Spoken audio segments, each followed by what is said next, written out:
Hi friends, welcome to Greens and Spices kitchen.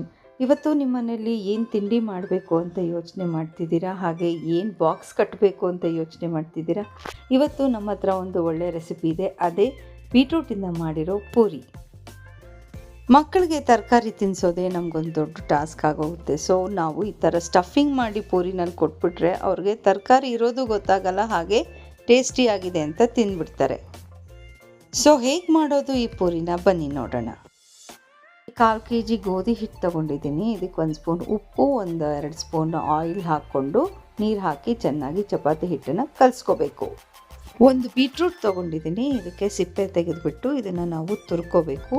ತುರ್ಕೊಂಡು ಇದನ್ನು ನೀರಿನಲ್ಲಿ ಹಾಕಿಟ್ಬಿಟ್ಟು ಚೆನ್ನಾಗಿ ತೊಳಿಬೇಕು.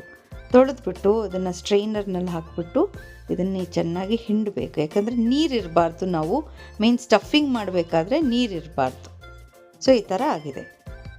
ಇದಕ್ಕೆ ಬೇಕಾಗಿರೋ ಐಟಮ್ಸ್ ಎಲ್ಲ ಇಲ್ಲಿದೆ, ಇದನ್ನು ನೀವು ನೋಟ್ ಮಾಡ್ಕೊಳ್ಳಿ, ಮುಂದೆ ಎಲ್ಲ ಹೇಳ್ತಾ ಹೋಗ್ತೀನಿ. ಸೊ ಈಗ ಬೀಟ್ರೂಟ್ನ ನಾವು ತುರಿದಿರೋ ಬೀಟ್ರೂಟ್ನ ಒಂದು ಬಟ್ಲಲ್ಲಿ ಹಾಕ್ಕೊಂಡ್ಬಿಡ್ಬೇಕು. ಒಂದು 20 ಗ್ರಾಮ್ಸ್ ಅಷ್ಟು ಪನ್ನೀರ್ ಹಾಕ್ಕೊಂಡಿದ್ದೀನಿ. ಒಂದು 2ರಿಂದ 3 ಮೆಣಸಿನ್ಕಾಯಿ, ಸ್ವಲ್ಪ ಕೊತ್ತಂಬರಿ, 1 ಕಪ್ ಕಾಯಿ ತುರಿ, ಹಾಗೆ ಬಿಳಿ ಎಳ್ಳು ಒಂದು ಅರ್ಧ ಕಪ್ಪು ಹಾಕ್ಕೊಂಡು ಒಂದು ಅರ್ಧ ಸ್ಪೂನ್ ಸಾಲ್ಟ್ ಹಾಕ್ಕೊಂಡು ಚೆನ್ನಾಗಿ ಕಲಸಿಟ್ಕೋಬೇಕು.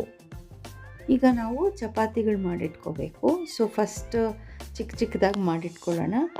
ಈ ಥರ ನಾನು ಸ್ಕ್ವಯರ್ ಶೇಪಲ್ಲಿ ಮಾಡ್ತಾಯಿದ್ದೀನಿ, ಆದ್ದರಿಂದ ಈ ಶೇಪಲ್ಲಿ ತೊಗೊಳ್ತಾ ಇದ್ದೀನಿ. ನೀವು ರೌಂಡ್ ಬೇಕಂದರೆ ರೌಂಡಲ್ಲೂ ಮಾಡ್ಕೋಬೋದು.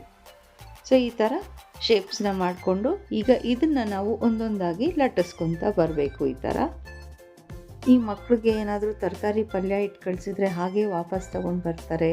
ತರಕಾರಿಗಳೇ ತಿನ್ನೋದು ಕಷ್ಟ ಆಗಿಬಿಟ್ಟಿದೆ ಮಕ್ಕಳಿಗೀಗ.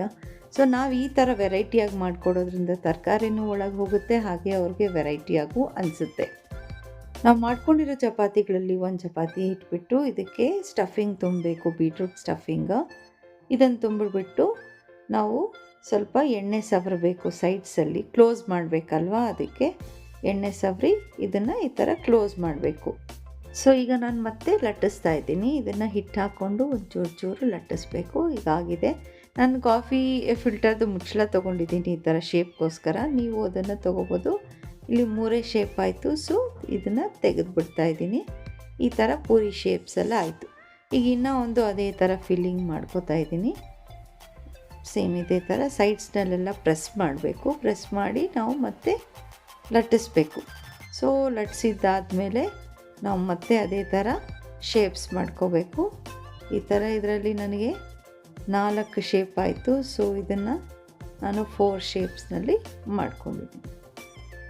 ಸೊ ನಮ್ಮ ಪೂರಿ ಸೈಜಸ್ ಎಲ್ಲ ರೆಡಿ ಆಗೋಗಿದೆ. ಶೇಪ್ ಸಿಕ್ಕಾಯಿತು. ಇದನ್ನು ನಾವು ಕರಿಬೇಕಷ್ಟೇ ಬಾಕಿ ಇರೋದು. ನೋಡಿ ಈ ಥರ ಕರೆದ್ರೆ ನೋಡಿ ಏನು ಬ್ಯೂಟಿಫುಲ್ ಆಗಿದೆ. ನಿಮಗೆ ಮಧ್ಯದಲ್ಲಿ ಕೆಂಪು ಕಲರು ಹಾಗೆ ಪೂರಿ ಕಲರ್ ಎರಡೂ ಮಿಕ್ಸ್ ಆಗಿ ಕಾಣಿಸ್ತಾ ಇದೆ. ಎಷ್ಟು ಚೆನ್ನಾಗಿದೆ ನೋಡಿ. ಸೊ ಅದೇ ಥರ ನಮ್ಮ ಪೂರಿಗಳನ್ನೆಲ್ಲ ಕರೆದಿಟ್ಕೊಂಡ್ಬಿಡೋಣ. ಈ ಥರ ಕರೆದಿಟ್ಕೊಂಡ್ರೆ ನಿಮಗೆ ಪೂರಿ ಸ್ಟಫಿಂಗು ಇರುತ್ತೆ, ಹಾಗೆ ಮೇಲೆ ನೋಡೋಕ್ಕೆ ಪೂರಿ ಥರ ಇರುತ್ತೆ, ಒಳಗಡೆ ಮಕ್ಕಳಿಗೆ ತಿನ್ನೋಕ್ಕೆ ಬೀಟ್ರೂಟು ಸಿಗುತ್ತೆ. ಒಂದ್ಸಲ ಮಾಡಿ ನೋಡಿ ಈ ಪೂರಿ, ನಿಮಗೆ ಡೆಫಿನೆಟಾಗಿ ಇಷ್ಟ ಆಗುತ್ತೆ. ಹಾಗೆ ನಿಮ್ಗೆ ಇಷ್ಟ ಆದರೆ ಪ್ಲೀಸ್ ಲೈಕ್ ಮಾಡಿ, ಶೇರ್ ಮಾಡಿ, ಹಾಗೆ ಸಬ್ಸ್ಕ್ರೈಬ್ ಮಾಡಿ. ಇನ್ನೂ ಒಳ್ಳೆ ವಿಡಿಯೋಸು ನಿಮ್ಮ ಮುಂದೆ ತರೋ ಪ್ರಯತ್ನ ಮಾಡ್ತಾಯಿದ್ದೀವಿ. ಹಾಗೆ ಕಮೆಂಟ್ ಮಾಡೋದನ್ನು ಮರಿಬೇಡಿ.